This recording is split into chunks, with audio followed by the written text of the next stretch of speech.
Hi, everybody. This is Jason. This is Pete. And this is the Lost Legions podcast. And what are we doing today, Pete? Talking about support units.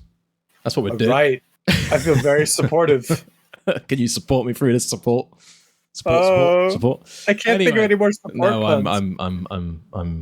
I'm going around in circles in my head. Right, support units. Yeah, we're here to talk about all of the different auxiliary detachments. So I'll bring up the magical PowerPoint. Here we go. So we've been going through. This is part of our detachments series, if you like, the Tactica series.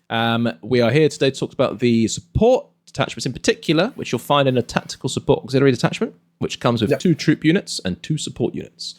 And I can be found in other places as well, but that's I was going to say we're not including the troops in this, even though the troops can be in the tactical support detachment, but they are. If you look at our troops video, it will show you. It'll go through all the same options that you can take for those 2 troop slots. Yeah, so we're breaking down I think, in fact, this is the only looking at the auxiliary detachments here. This is the only auxiliary detachment that has 2 different unit types. Mm-hmm. Of an armored fist, the armored. It also happens in the Legion detachments a lot as well. Yeah. And I think that another thing to consider, we're only covering the generic units that all Legions can take.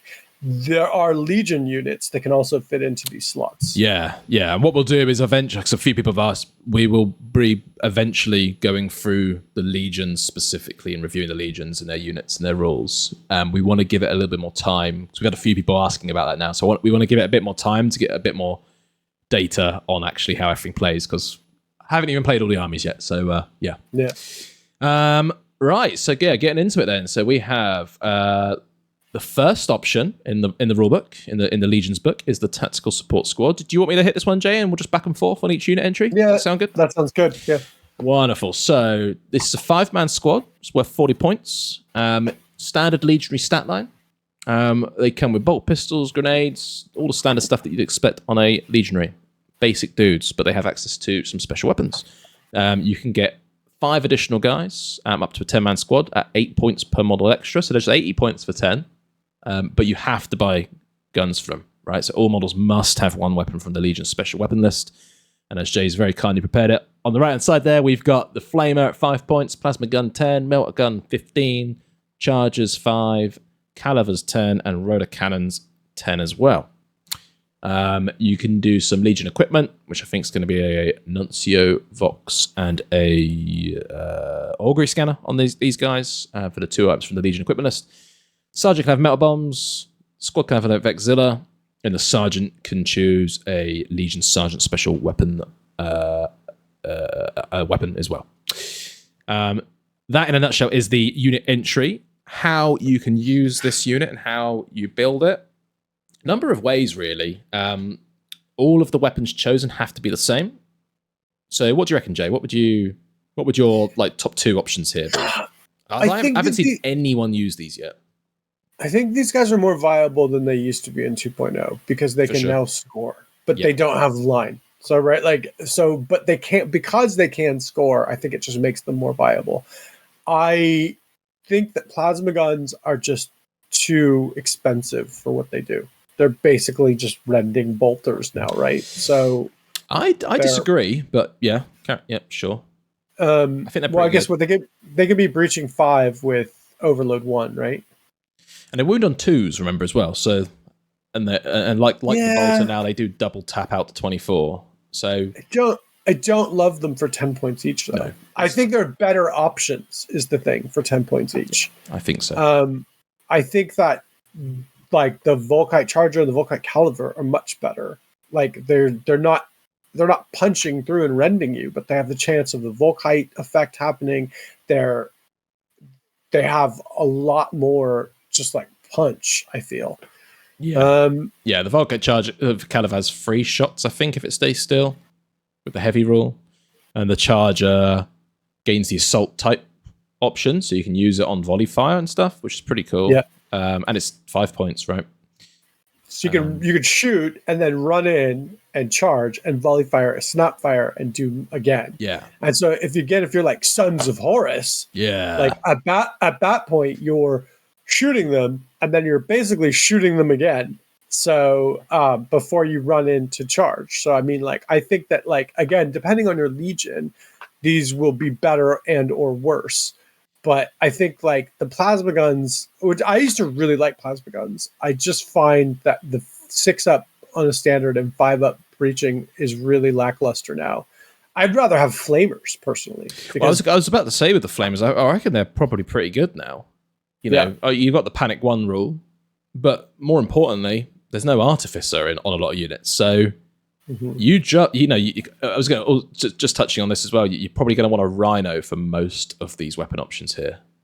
A lot of these weapons you want to get them up close and personal, right? And they end up being a reasonably expensive unit, which is very weak still. So you want to keep them protected. So with the new movement rules, you know, moving up 12, getting 7 out of your rhino, and dumping 10 flamer templates on a unit, you probably nuke that unit if you're going to do like 80 instant hit wounds or something. You know, it could get quite crazy. What do you think on the flamer? Do you think? Yeah, it could be potentially pretty good. I think I like the flamer the most because, again, it applies the panic. And again, I love that we've flipped around and now flamers are good and people like flamers. I think, like, they were terrible last edition and they were in 1.0. I just kind of like that the time of the flamer has come and it is now. And it's kind of good to see. It's 130 points for 10 flamer dudes. Not bad. I mean, not bad. You're going to need some way to deliver them. So that you're going to need a rhino. With the rhino, yeah. So again, at that point, you start getting to like, well, what else can I buy for 200 points? But again, it's not that bad. But like the rhino, the flamers, and the rhinos. I mean, you could do it with 5 guys too, right? Like you don't have to actually. True. Yeah. You get the panic too, and then you got 5 templates. I think it's much more budget. Maybe put them in a command rhino because then you get all the command rhino benefits. Yeah, you could do. And put 5 flamers in it, and then at that point you're killing 2 birds with 1 stone, and you have a cheap unit that nobody's going to want to get near. It's only 65 points as well. 65 points. I think I just gave Pete a bunch of ideas. You have, yeah. Just charge forward, flame some guys on the objective, make them panic 1, and then assault them, and then take them. Even 2 5-man squads running up the board naked, because again, like you're going to have so many other threats. So are they going to turn around and shoot these 5 guys with flamers who are not a threat turn 1? Yeah. So yeah, I think I'm coming more and more into 5-man squads of flamer guys just YOLOing down the board. Rudder cannons too, I think actually have a stun status if I remember correctly. Suppressed, suppressed 1. I think they are. Yeah. Just getting a status on somebody is good. So I rate the rotocannons now. I don't really like plasma guns. I think the flamers we just talked through are excellent. I think melta guns are a trap. Do you want to talk about that? Because we've talked about that before. Yeah, I've got 10 melta gun guys, and I've used them a couple games. They've not done anything really. You can't really get close enough. It feels like, they're going to do damage 6 if I get within melta range. But you know the type of units that you want to be chucking these at are land raiders, and you still need a 6 then to do anything. So you fire in 10 shots, you're going to hit with 7. You might pen with 1. It's not enough. Well, you're going to pen with 1 on average, but it's not enough damage to knock something out other than a rhino or a predator type chassis thing. You know, a big land raider, you're not going to take it out. The instant detonation is gone. Right, so yeah. An AV-14 is a thing. So it's like a couple miss, a couple bounce. Do you get enough damage through to actually blow something up? And like we've found a few times, it doesn't seem to happen, and it feels really counterintuitive. You're like, my melt again came up and shot you, and then it's great. Well, I took 4 damage. Great. Yeah, and I think they're better against dreadnoughts, but spoilers. Everything's better against dreadnoughts. Yeah, and like Terminators and stuff, right? So like they're kind of good at hunting elite infantry and tough units now rather than tanks. Yeah, it's weird. Again, I would put them in 5-man squads. I would not, and then I would specifically use them to counter people. Yeah. Yep, I think that's fair enough. I think a 10-man plasma gun squad. It's too many points. It's 180 points. I'm just thinking it's the sort of thing that you just want to sit almost near and probably not even on an objective and just use it as a pain in the backside to your opponent. Because if it can shoot every turn and just keep chipping away at infantry units, it's something that you probably want to deal with at some point, but it's not scoring or not doing anything. So, well, do I want to waste shooting at that now? Maybe it's a bit of a distraction thing. But yeah, the rotor cannons are also very good. So I think the worst one out of the patch there, I mean, Jay's going to probably say the plasma guns. I think the melter guns are probably the worst in my opinion, and probably the Volkite Caliver because of the bonus you want off the charger. I'm with you, except for flipping the melter gun with the plasma gun. Yeah. I think the plasma gun is the worst. I think the melter gun. It's a real shame. They're the two most iconic ones, by the way. Yeah, I know. There you go. I think the melter gun has some uses, but I think more like you just said. I think it's hunting Terminators, hunting Dreadnoughts, like hunting. I mean, you'll still destroy a light vehicle, but like But like of things like Land Raiders and Spartans and Kratos, like you're going to have like super heavies, you're going to have more of a problem with than you would think with the melter guns. Yeah, for sure. All right, moving on. The heavy support squad. I don't think we're seeing any of these ever again. What do you reckon, Jay? So I don't think they're quite that bad. They're definitely not one or two builds as good. Yeah, I think that the problem is that like the las cannon squad is pretty dead. That 25 points per model is just, I think it comes to 350 off the top of my head when I played, because again, I had two las cannon teams, one for different legions that I play. And I took them in the beginning. And what I found was like they just kept getting statuses on them. The Raven Guard one lasted a lot longer because their trait and you're snap firing at them, but you still kept sending templates at them, and they were just kind of combat ineffective for like most of the game. They survived, unlike the Night Lords one that just got absolutely smoked.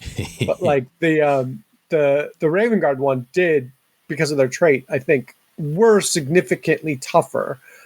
But again, like I feel like autocannons are going to do you a lot better now. Yeah. I actually am I think missile launchers might be a lot better now too. They're also a lot cheaper. But the high points ones I'm a lot less like invested in now. What do you think? Yeah, agreed. I think the fact that these they have it's not there, but the special rule of support one, don't they? So they always score one less point than normal or something on those lines. Let me check. Sorry, that might just be I prepared this, so that might be my my bad, guys. So I know they struggle with scoring. Yes, that is my bad. Sorry, guys. They have support one. So they still can score, but neg one or a minimum of one, if that makes sense. The autocannons, I think, are going to be the ones that shine. It's a lot of shots. I mean, it's 30 shots if they're stationary. The thing is with statuses, if you have a status on you, you can't claim the heavy buff of the weapon. So a lot of these weapons have a heavy buff, which means you're not getting them. So you kind of want to pick the ones where the heavy buff doesn't matter if you're moving or not, in my opinion. So yeah, the plasma... I was just going to say, I was going to agree with the las cannons. The problem, again, is they can't get 2 damage. Yeah. They're 1 damage if you have a status on you, right? So they're just barely chipping wounds off people at that point. Sorry, go ahead. Yeah, which is why I think out of all of them, I actually think the plasma cannon is the one that shines the best here, because you're getting the heavy range strength, which you don't really need if you're shooting infantry. It's the only one that's a blast template there, excluding the frags on the missile launcher. The way blast templates now work is so much better. They hit far more of the time. And you're still getting the breaching 5 up. So I think you're going to be hitting with a lot of those templates. You can be behind a line of sight piece of terrain, move out, and then shoot and not have your like negative effect from your heavy rule. If it's not such an important one, I think, compared to like heavy firepower or heavy damage. And still do a load of damage. That's my thoughts anyway. I think the heavy bolters could probably be 5 points a model, and then you'd see them. I don't think they're worth the 10 points. I've seen them a bunch, but only on Imperial Fists, which I definitely think that makes they're worth sense. it. I mean, they're hitting on 2s, right? Same with the autocannons, right? I've seen the autocannons. And for Imperial Fists, I think these guys are no-brainers. Take your heavy bolter squad, take your autocannon squads, take your rapiers, which we'll talk about in a little bit. Yeah, exactly.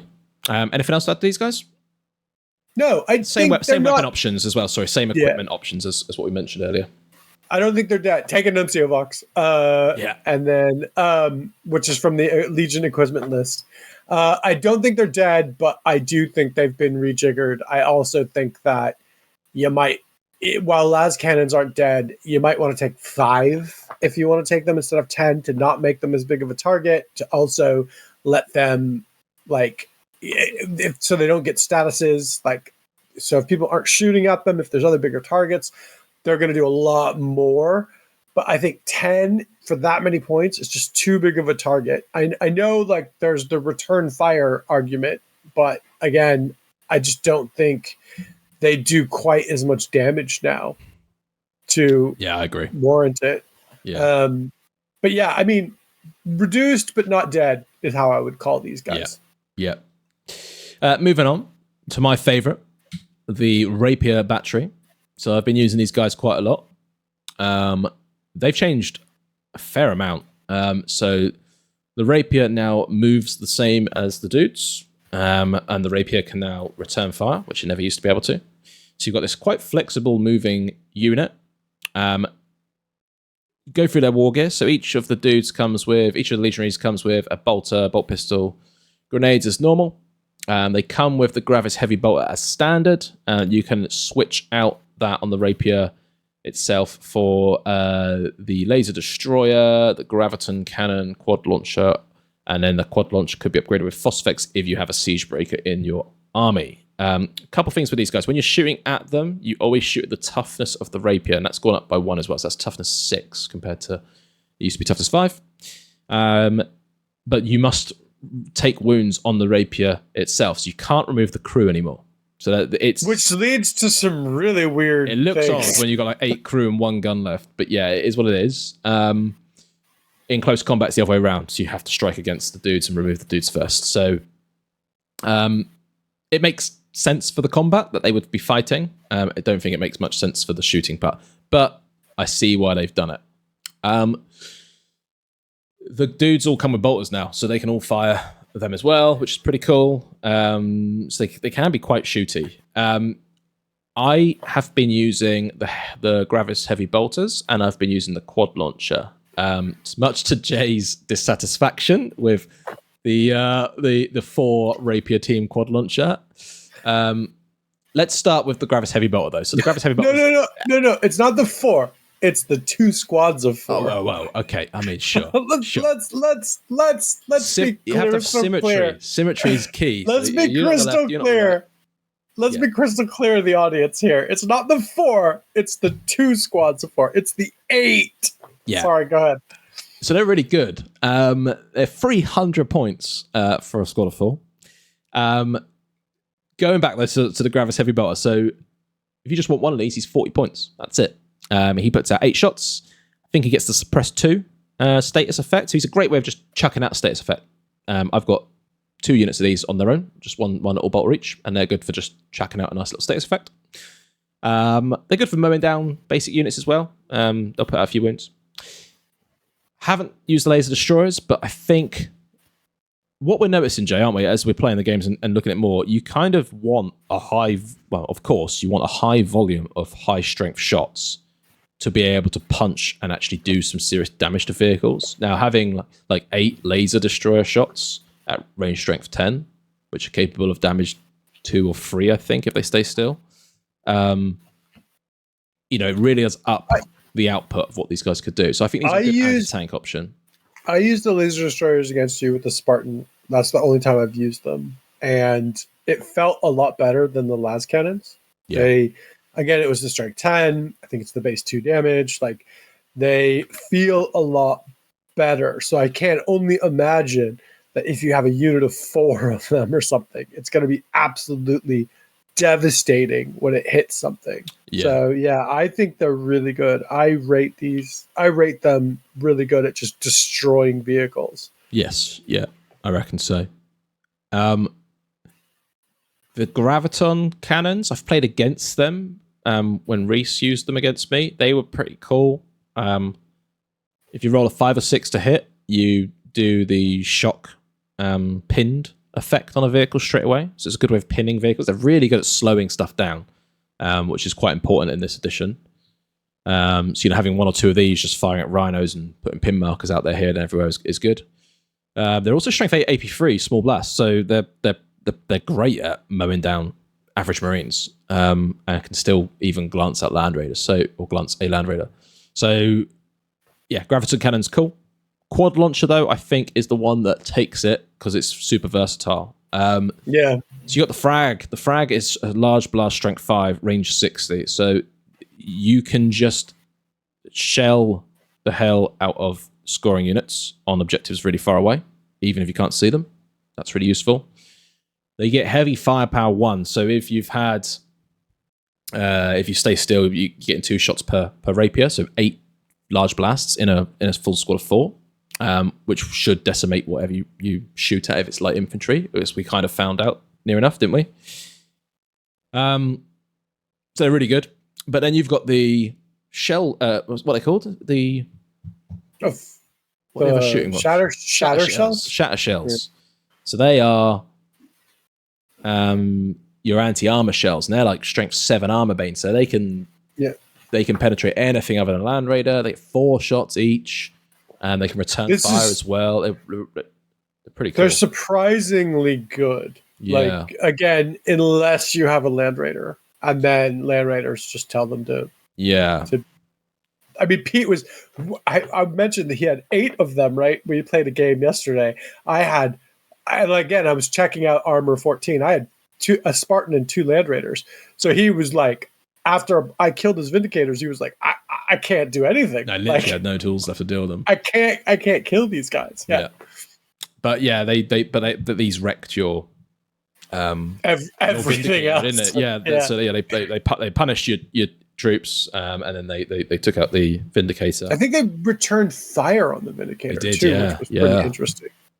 Yeah. But one of the real big party tricks with these though is the fact they can have phosphex shells. Now I'm not sure if they're actually worth it. I think, but it's nice to have there if you need it. So it's only a 24-inch range, but it's indirect and it's a panic-free small blast, AP3 breaching 5-up template. So it's really nice, savage though. Yeah, and it only scatters 1d6 as well, unlike a lot of other barrage weapons, 2d6. So it's pretty decent. It does require you to take a 115-point siege breaker to then unlock these at 15 points a gun. So it's going to be, you have to lean into that route, that build if that's what you want to do with these. But yeah, anyway, that's the Rapier. I found them to be super useful. They have kind of, in my opinion, replaced the heavy support squads of 2.0. They are now your like infantry-esque based heavy shooty platforms, because they can return fire as well. They don't feel like they just get killed very easily as well, because they're quite tough to shoot with small arms.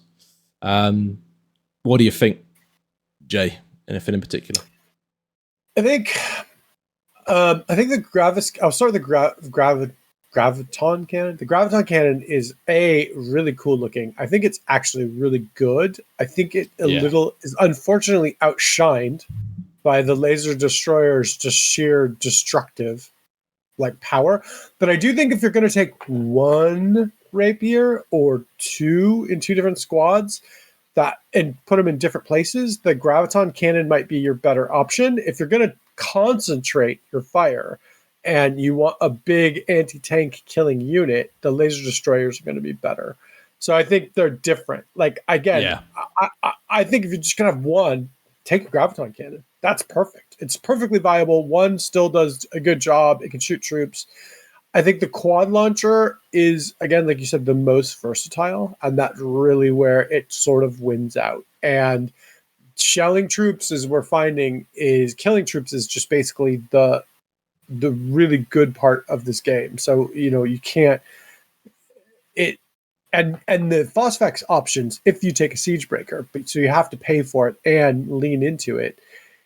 Also, when they come at you, if you're going to play defensively, that coming at you with that Phosphex is just brutal. Yeah. It allows you to reach far away units, but also frag something close by, right? And knacker them up a little bit. The Phosphex is 24, right? Yeah. So it's like if you plan on playing defensively, the Phosphex I think is like definitely a take, and if you're going to play offensively, maybe you skip it.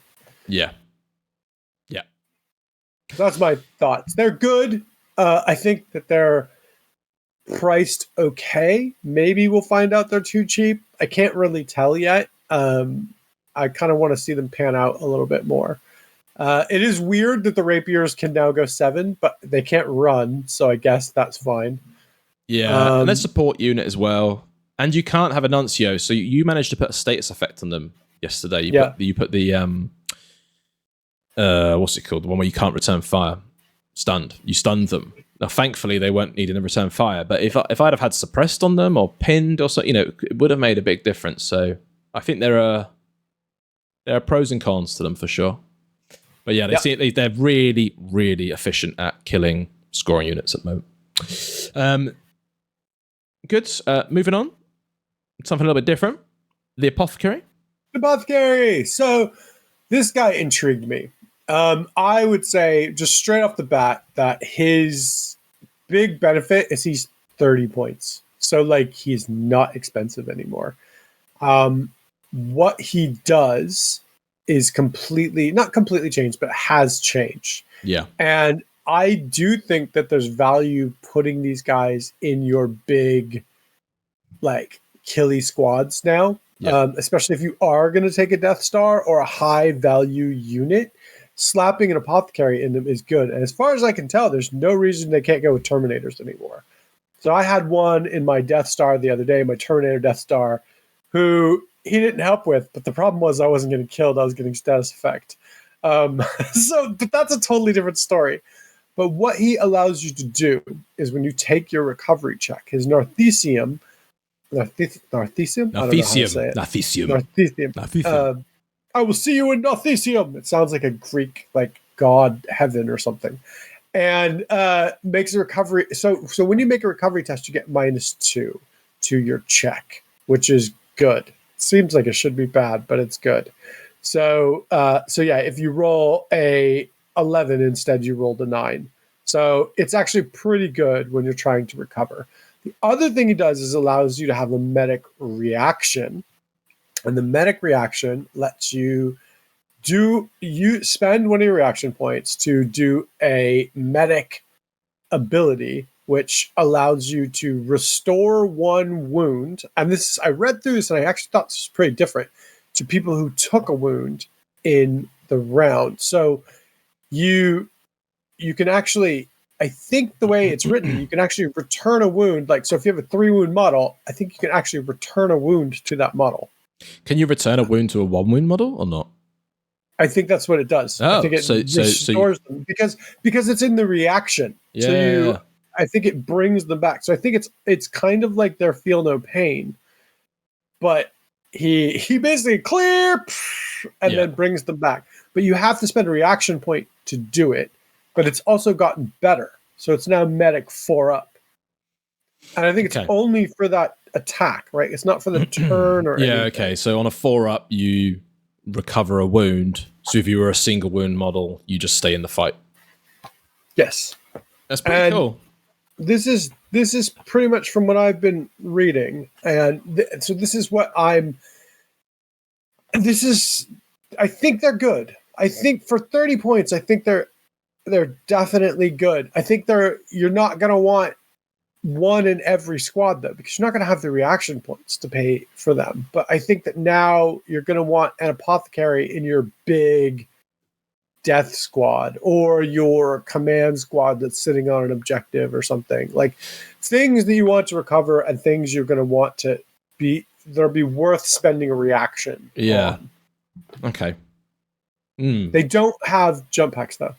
which is interesting. Not even in the they didn't do a new entry on them, did they? The Legion, Yeah, I think it's interesting. I think you'd want to kind of like lean into your reaction allotment quite a bit, wouldn't you?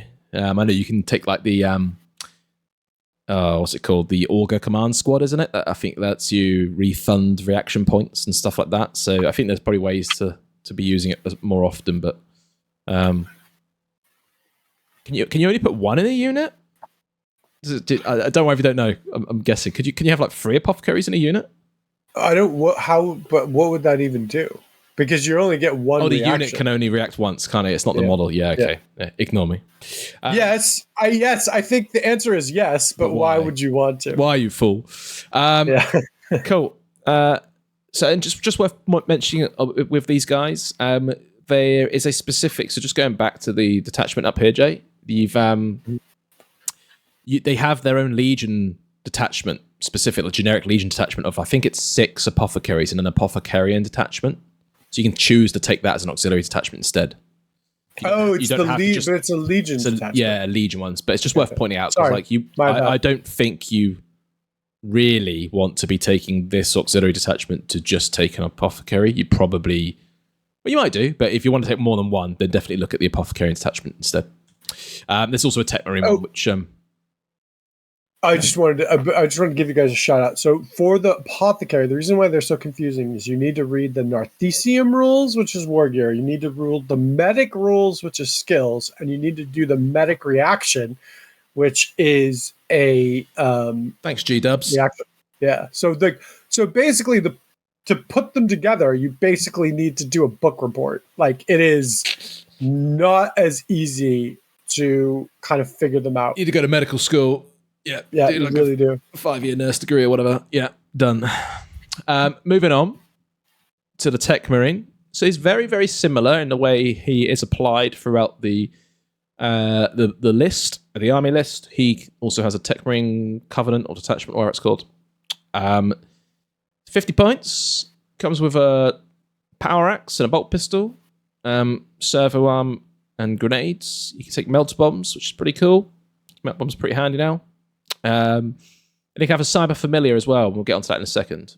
So this guy here is designed to keep your tanks and your dreadnoughts in the fight. So he can do a repair, and that's his big thing. So in the movement phase, he gets to pass an intelligence check, and then any unit within 6 inches, that's a vehicle or dreadnought, he can restore its status effects or repair its hull points by the number of Battlesmith in its brackets, if that makes sense. So this guy's Battlesmith 2, so he can restore 2 hull points, or he can repair 2 hull points or restore 2 status effects. I don't think you can repair 1 hull point and restore 1 status. I think it says have pick to one. choose. Yeah, which is kind of, I mean, fair enough, but yeah.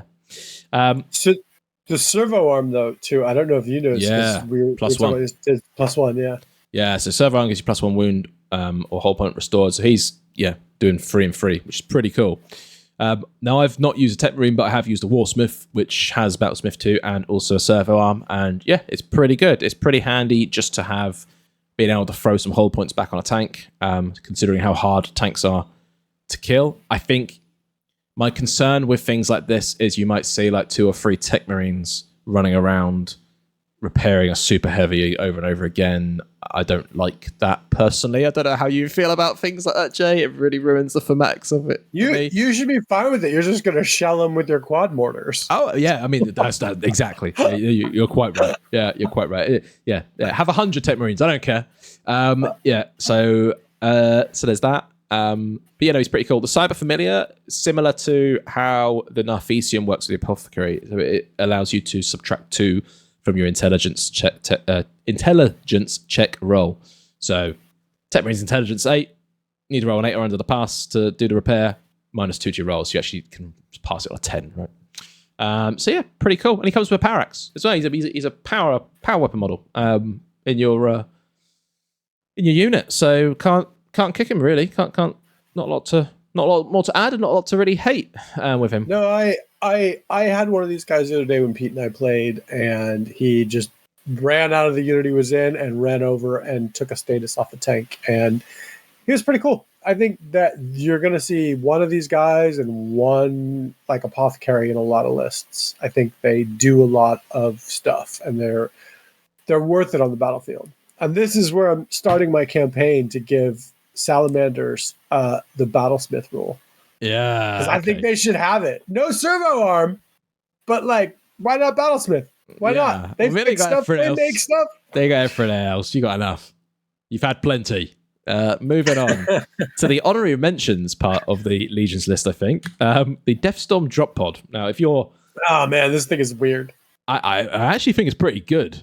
I prepped this, and I was like, this thing's going to be terrible. And the more I looked at it, I was like, oh, I think this thing might be good. So it comes down. Yeah.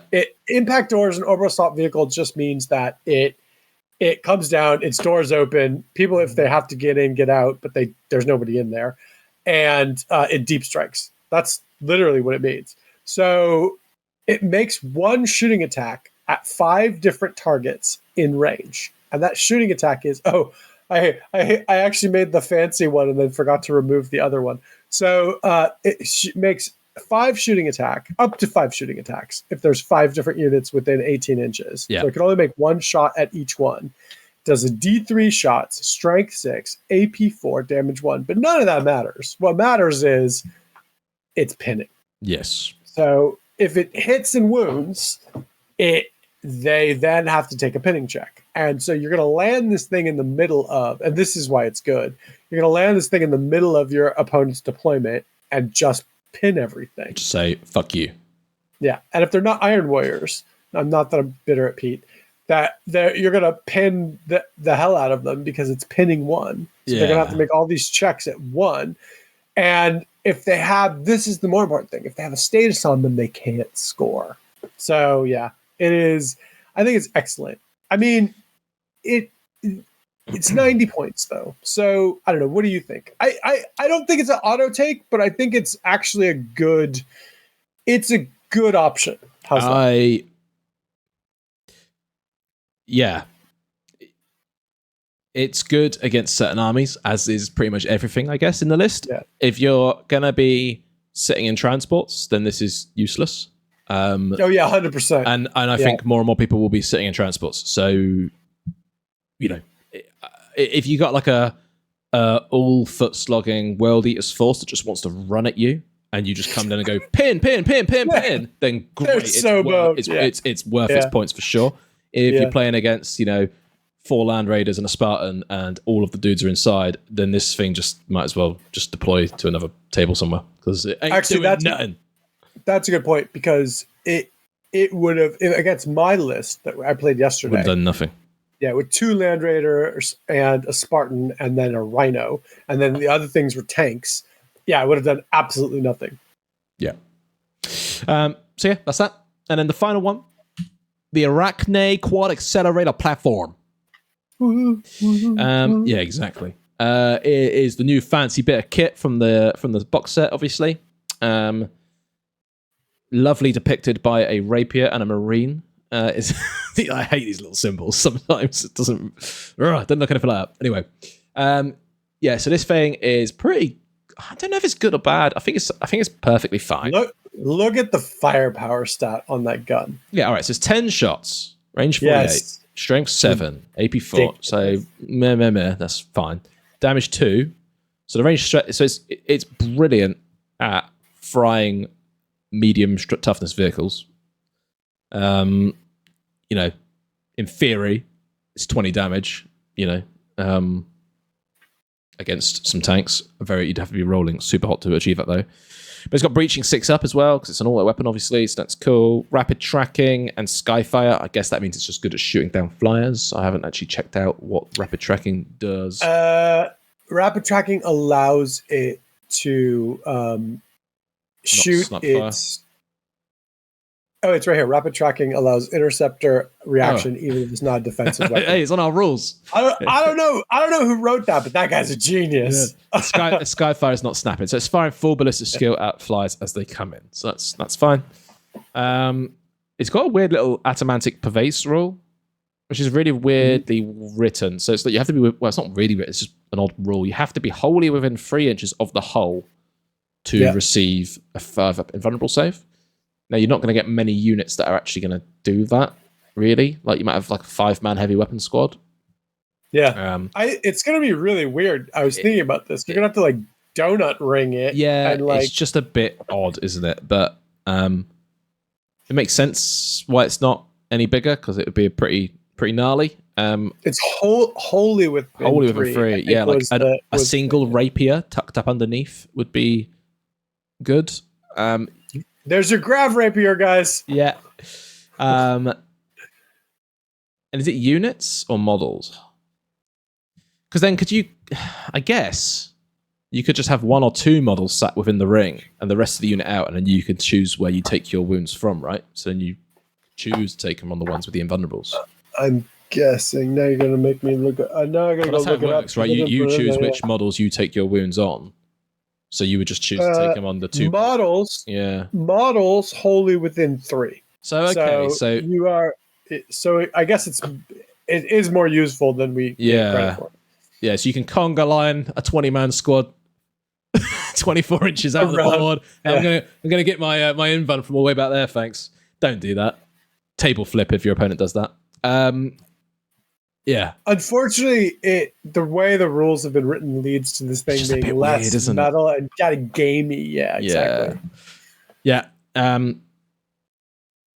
Yeah, that's pretty much it. I almost would have preferred it if it came with like a mini Aegis on the front of it, and it's like you may embark models in the Aegis. I don't know, just something to be a bit more thematic rather than just this little bubble. But yeah, the legs don't do anything though. By the way, no, because it has the big legs, so you ignore the legs for everything. I think you can move through them too, no problem. Yeah, it's like the pedals on a drop pod. They're just like I kind of like this actually. That they've been saying measure to the hull, things that stick out don't matter. Yeah. Like, cool, good. That's how they should be. So that's fine. But yeah, he's pretty cool. He's 5 hull points, 12 all round. Yeah. 125 points. Everyone's got one, you know. If you bought the box, yeah. I don't think he's an auto include. I still think it's good. It's totally worth taking. But I mean, again, if it is annoying you, it's only 12 armor. So like some las cannons, which are not stellar, could reach out and destroy this thing. Yeah, I guess it'd kind of be nice if there were other weapon options for it. I think that's maybe even just one other weapon option would have made it a bit more interesting. Because there's actually a dude inside it, right? It's not just like an automated thing. It's a little bull turret. There's a man. There's a marine sat inside it. It's pretty cool, but yeah. Anyway, let us know what your thoughts are. What do you think about the support options? What are you looking most forward to taking or using? What have you been using? How's it been going? Let us know in the comments. And anything else to add, Jay? Like, subscribe, do all the things. Yeah, do all the things. Do the YouTube, keep the lights on. Things. All the YouTube stuff. Yeah. We really appreciate you. And that is all. Thanks, guys. Bye.